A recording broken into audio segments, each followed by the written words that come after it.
It's me again, Peter Whitmore, 73 years old, still here, still thinking too much, still wishing I had figured some things out sooner. Before I say anything else, I'm asking you, genuinely, to stay with me through this. What I'm about to share isn't comfortable. It's not one of those tidy life lessons you can print on a poster and forget about. But it changed the entire second half of my life, and maybe it could matter to you too. Let me take you back to 1991. I was 38 years old. I managed a hardware distribution warehouse just outside Philadelphia. Nothing glamorous. I drove a used Chevy, packed my lunch most mornings, coached my son's Little League team on Saturdays. On paper, it was a perfectly normal life, ordinary in every way. And I was miserable. Not the dramatic kind of misery people talk about. I wasn't clinically depressed. I wasn't falling apart or drinking too much. From the outside, everything looked fine. Stable, responsible, successful enough. But inside, there was this quiet emptiness I couldn't name. It felt like I was watching my own life through glass, like the days passed through me without ever touching me. I was moving, working, talking, but nothing felt real or personal. One Tuesday evening, I sat alone in my truck in the warehouse parking lot after everyone had gone home. The engine was off. The lot was silent. I stared at the dashboard for a long time, and a thought arrived, clear and terrifying. If the next 30 years feel like the last 10, I don't know how I'm going to survive that. That realization scared me, not because I wanted to hurt myself, nothing like that, but because I suddenly understood that I had built a life that looked right from the outside and felt completely hollow on the inside. Most people, when they hit that wall, do one of two things. They blow everything up, quit their job, leave their marriage, chase some wild fantasy, or they bury the feeling and keep going, hoping it fades. I did neither. And what happened instead is what I want to talk about today. A few days after that parking lot moment, I ran into a man named Dwight Hobson at a gas station. Dwight was maybe 15 years older than me, a retired school teacher from the neighborhood. We weren't close, just the kind of people who wave at each other while mowing their lawns.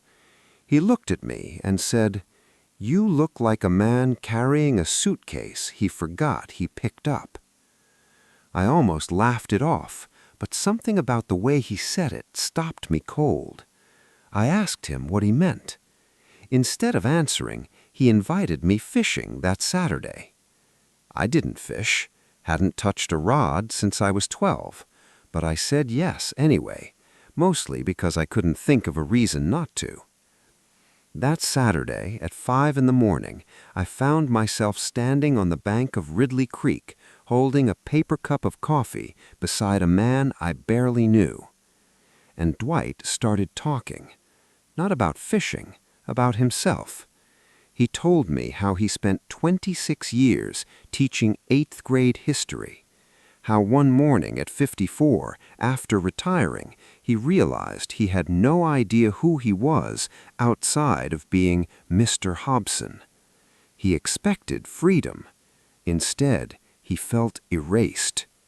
His identity had been wrapped so tightly around his career that without it, he didn't know what to do with his hands, his hours, or his thoughts. He spent nearly 2 years sitting in his living room, angry, not at anyone else, just at himself.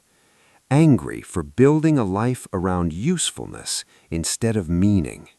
No hobbies, no deep friendships outside work, no sense of self when nobody needed him to be anything. Standing there by the creek, something cracked open inside me.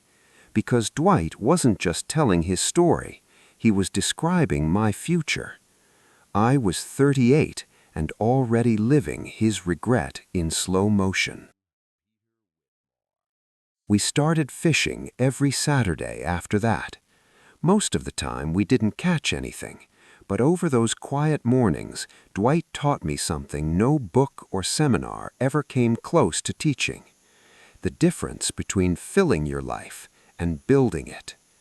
I had filled my life: work, obligations, routines, responsibilities, every hour accounted for, every day productive.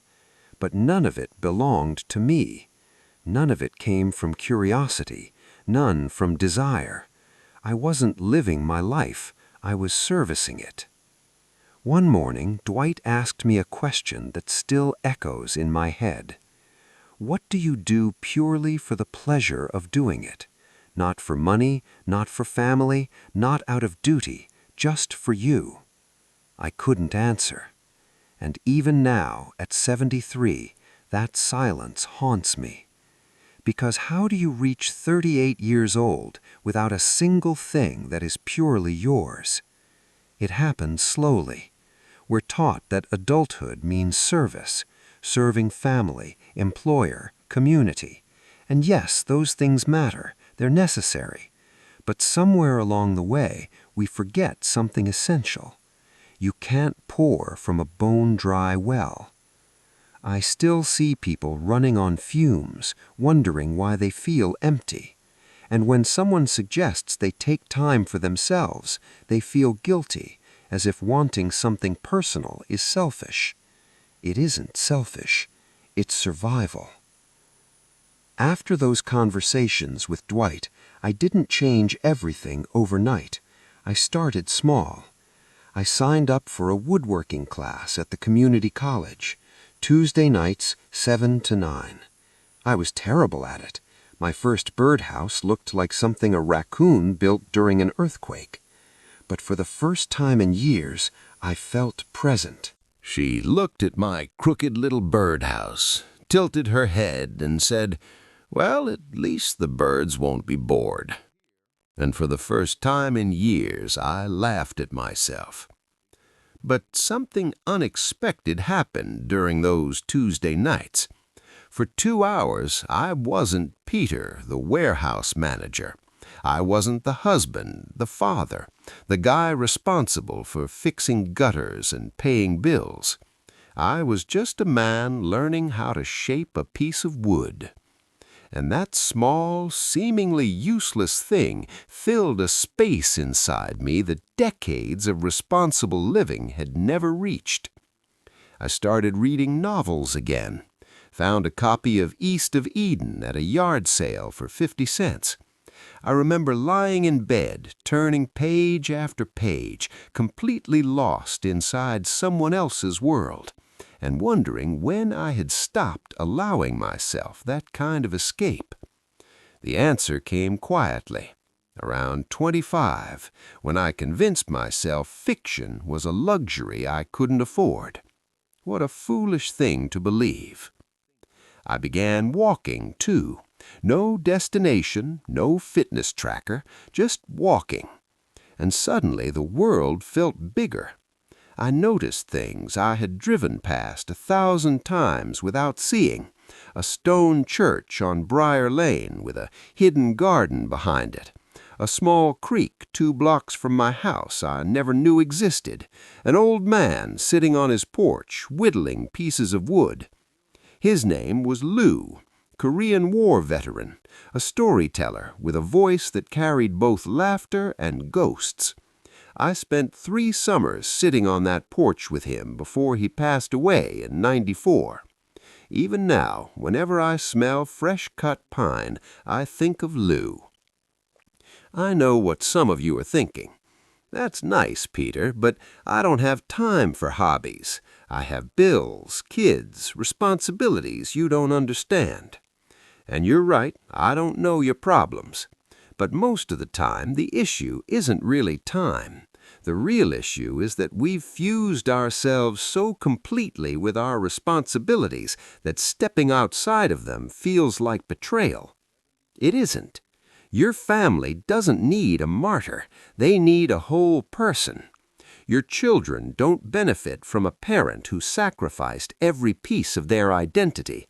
They benefit from seeing someone who is alive inside, someone who cares about things, who feels curiosity, who shows them what it actually looks like to enjoy being alive. Dwight told me something I've carried with me for more than 30 decades.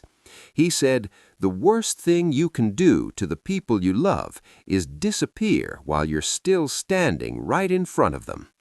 And that's exactly what happens when you hollow yourself out in the name of duty. You don't leave, you just become a shell.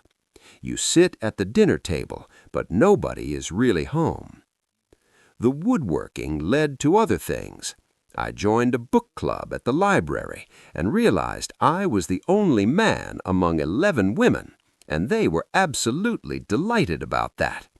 Those Thursday evenings became some of the best nights of my life, arguing passionately about whether Atticus Finch was actually a good father. I started volunteering at a food bank because Dwight's wife, Marion, needed someone to drive the van. That simple favor turned into friendships I still carry today. Real friendships, the kind where you can call someone at 2 in the morning because you can't sleep and they actually pick up. Nothing about my external life changed. Same job, same house, same commute, same paycheck. But inside, everything shifted. I started looking forward to things again. Not grand milestones, just Tuesdays and Thursdays and Saturday mornings. The hollow feeling didn't disappear entirely. Maybe it never does, but it shrank enough that I could finally breathe again. Because I had started existing as a person again, not just as a function performing tasks. If something in this story feels close to your own life, try one thing. Not tomorrow, today. Think of something you used to enjoy, something that had nothing to do with your job or your role in someone else's story. Maybe you painted, played guitar, watched birds, wrote terrible poetry. Whatever it was, try it again this week, even 20 minutes. Don't do it perfectly. Don't do it for anyone else. Do it because the part of you that once lit up is still there. Dusty, maybe. Quiet, probably, but still alive. Dwight passed away in 2012, 79 years old. He died in his garden, which, if you knew him, was exactly how he would have chosen to go. At his funeral, 14 people stood up to speak. Not one of them talked about his career. They talked about who he was, the man who showed up with soup when you were sick, who remembered your dog's name, who could sit beside you in silence during your worst moments because he understood that sometimes silence is everything. That's the life I want. That's what I'm still chasing at 73. Not a resume, not achievements, a life built from presence and real connection. I spent too many years living as a function. Don't make the same mistake. This channel is a place for people who've lived long enough to learn things the hard way and who want to share what they've discovered. If that speaks to you, subscribe and turn on notifications. There's more coming. Leave a comment and tell me what's the one thing you stopped doing that you want to start again. And if this meant something to you, give it a like. It helps more than you know.